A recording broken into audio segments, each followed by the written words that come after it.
Assalamualaikum warahmatullahi wabarakatuh. Hai para pencinta catur dan para catur mania, selamat datang kembali di Legenda Catur Dunia. Sore ini saya akan mengulas satu game dari turnamen online yang sedang berlangsung kawan, yaitu Chess Super League. Turnamen ini diinisiasi oleh orang India, dan turnamen ini merupakan turnamen bergu campuran, terdiri dari pemain pria dan wanita setiap timnya kawan, yang diikuti beberapa pecatur papan atas seperti Hikaru Nakamura, Ding Liren, Temur Rajabov, Anish Giri, dan pemain-pemain India lainnya. Turnamen ini digelar selama 6 hari dari tanggal 11 kemarin lusa dengan 6 tim yang berlaga dan sudah memasuki babak ketiga tadi malam. Di video ini saya akan coba ulas game dari Hikaru Nakamura versus Temur Rajabov yang terjadi di babak kedua kemarin lusa.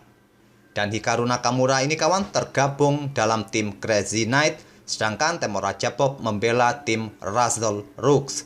Dan di sini Nakamura pegang putih, bermain dengan pion D4, kuda F6 oleh Rajabov, dan Hikaru Nakamura memilih permainan Trompowsky Attack.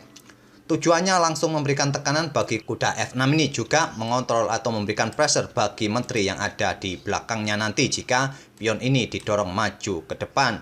Apabila pion E ini kawan tidak didorong, melainkan hitam memainkan mungkin pion D4, putih tidak segan-segan untuk menukarkan gajah dengan kuda hitam ini kawan, sehingga hitam nantinya mempunyai pion yang bertumpuk di lajur F. Biasanya dalam permainan Trompowsky seperti itu.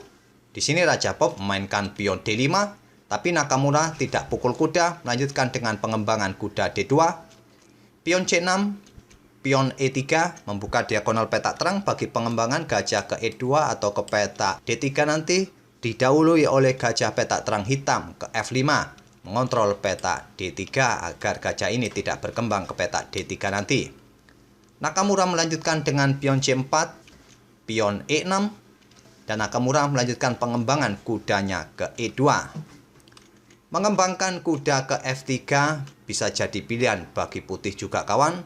Putih tidak perlu takut akan langkah gajah G4 mengepin kuda, karena kuda ini sudah dijaga oleh saudaranya sendiri, jadi nanti menteri putih bisa melanjutkan tekanan pada pion B7 nanti. Tapi Nakamura lebih memilih variasi langkah kuda ke E2, mungkin ingin bermanuver ke G3 atau ke C3 untuk mendapatkan kontrol lebih di peta E4 nanti. Rajabov melanjutkan pengembangan kuda B ke D7, kuda C3, gajah E7 persiapan rokade pendek mungkin, gajah putih E2, dan pion A6. Di langkah berikutnya mungkin persiapan untuk memainkan pion B5 dan dibalas Nakamura dengan langkah rokade pendek. Rajabov pun juga rokade beteng putih ke C1. Terlihat Nakamura ingin membuka lajur C kawan dengan langkah pion C pukul pion D5 nanti. Di sini Rajabov menggeser betengnya juga ke lajur C. Nakamura tidak jadi membuka lajur C, mendorong pionnya maju ke C5.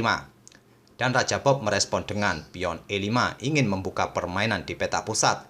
Tantangan ditolak, Nakamura tetap bermain di sayap menteri dengan pion B4, beteng E8, kuda ke B3, dan kuda hitam ke E4.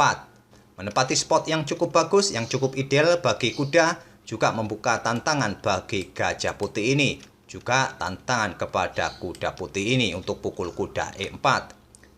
Ada dua alternatif. Kuda pukul kuda bisa dilakukan oleh putih setelah dipukul balik oleh gajah hitam. Gajah pukul gajah juga bisa dilanjut oleh putih, akan dipukul balik oleh menteri hitam. Posisinya masih cukup ideal, masih cukup berimbang. Di sini Nakamura memilih langkah gajah pukul gajah dipukul balik oleh menteri. Selanjutnya kuda pukul kuda dipukul balik oleh gajah. Sama saja kawan. Dan di sini Nakamura melanjutkan gajah G4. Memberikan pin-pinan bagi kuda, dibalas langkah menteri hitam ke G5.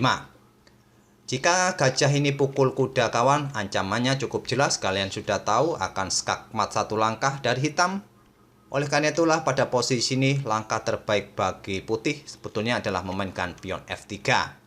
Dan seterusnya jika gajah mundur ke F5, terjadi pertukaran dan dipukul balik oleh menteri hitam, dan permainan masih akan cukup seimbang saya rasa, dengan komposisi pion-pion yang sama dan komposisi perwira yang sama. Tapi di sini Hikaru Nakamura memilih langkah kuda ke D2, memberikan ancaman bagi gajah hitam ini. Dibalas Rajabov dengan langkah beteng bergeser ke D8, kuda pukul gajah, dipukul balik oleh pion, dan beteng putih naik ke C4. Tujuan memainkan beteng naik ke C4 ini kawan adalah jika hitam melanjutkan pion pukul pion, bisa dipukul balik menggunakan beteng nantinya, dan menteri mungkin akan bergerak ke peta E2 memberikan jalan bagi beteng satunya untuk ditumpuk di lajur D nanti. Tapi Raja Bob memilih variasi yang lain, bermain dengan pion F5 mengancam gajah, dan gajah pun mundur ke H3. Dan posisi gajah ini kawan akan stuck untuk beberapa langkah ke depan karena diagonal sudah tertutupi oleh bidak hitam. Putih akan kehilangan satu perwira yang tidak aktif, yaitu gajah di peta H3 ini. Situasi ini dimanfaatkan oleh Temor Raja Bob melangkahkan kudanya ke F6 untuk memberikan akses bagi beteng mengepin pion D4, dibalas Nakamura dengan langkah menteri ke B3. Persiapan memberikan discover check atau open skak. Dan Raja Bob menggeser raja ke H8. Barulah sekarang pion D pukul pion E5 mengancam kuda, dipukul balik oleh beteng hitam. Pion A4 oleh Nakamura, concern di permainan sayap menteri. Sekarang beteng digeser ke D5, dan kedua beteng hitam ini kawan cukup perkasa di lajur D sekarang. Nakamura masih konsen bermain di sayap menteri dengan pion B5, pion A pukul, dan selanjutnya kuda lompat ke D7. Nakamura melanjutkan pion B pukul pion C6, dipukul balik oleh pion B, dan beteng bergeser ke D4 menantang pertukaran beteng. Raja Bob terlebih dahulu pukul pion C5 dengan kuda mengancam menteri.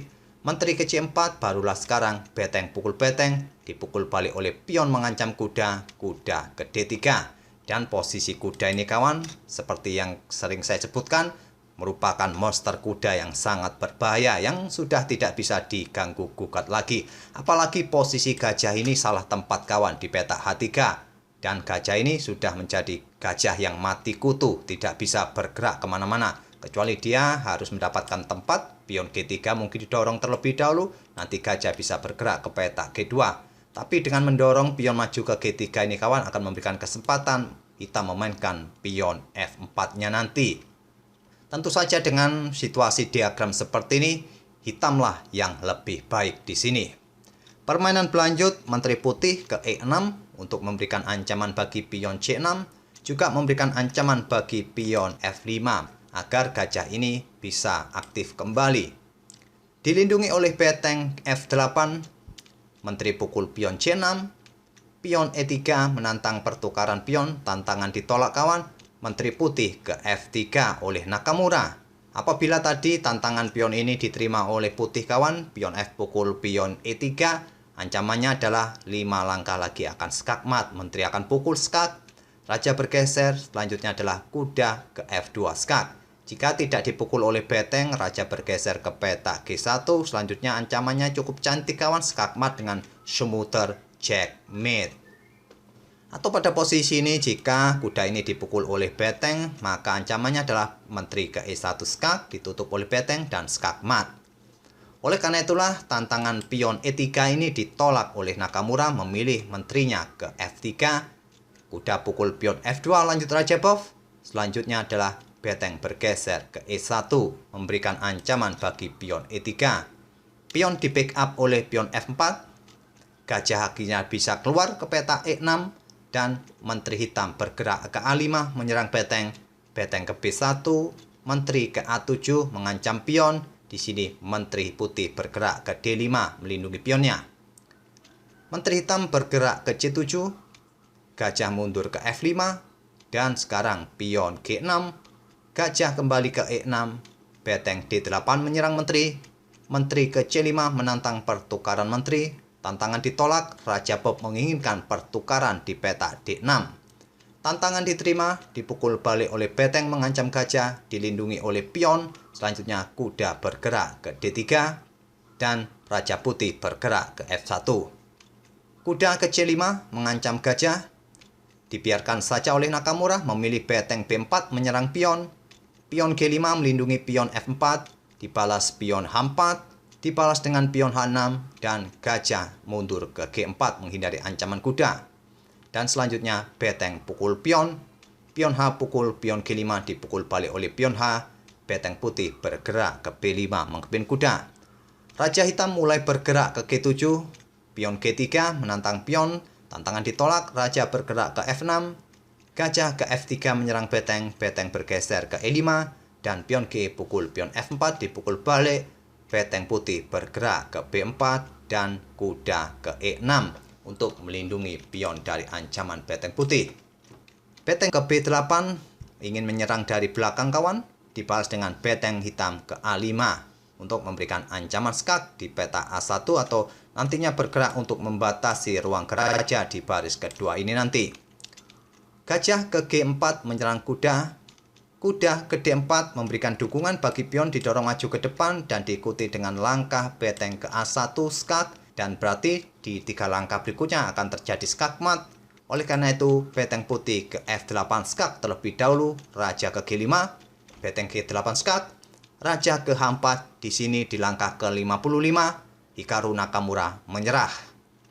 Sudah jelas nampak bahwa hitam sudah menang posisinya kawan karena mempunyai 2 pion yang saling terkoneksi dan sulit untuk dihentikan oleh putih. Ancamannya berikutnya cukup serius kawan, hitam akan memainkan pionnya maju ke peta F4 untuk membatasi ruang gerak raja putih, dan beteng hitam akan bergerak ke peta A1 skak mat.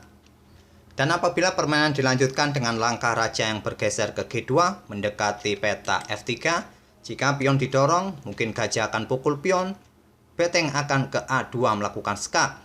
Tidak ada langkah yang lebih bagus, mungkin gajah akan ke peta E2, akan dipukul oleh beteng skak, raja ke H1 dan kuda ke F3 memberikan ancaman Arabian Mid di langkah berikutnya, dan selanjutnya beteng mungkin akan ke H8 skak mencegah skak mat, raja bergeser dan seterusnya kawan. Mungkin seperti ini jadinya.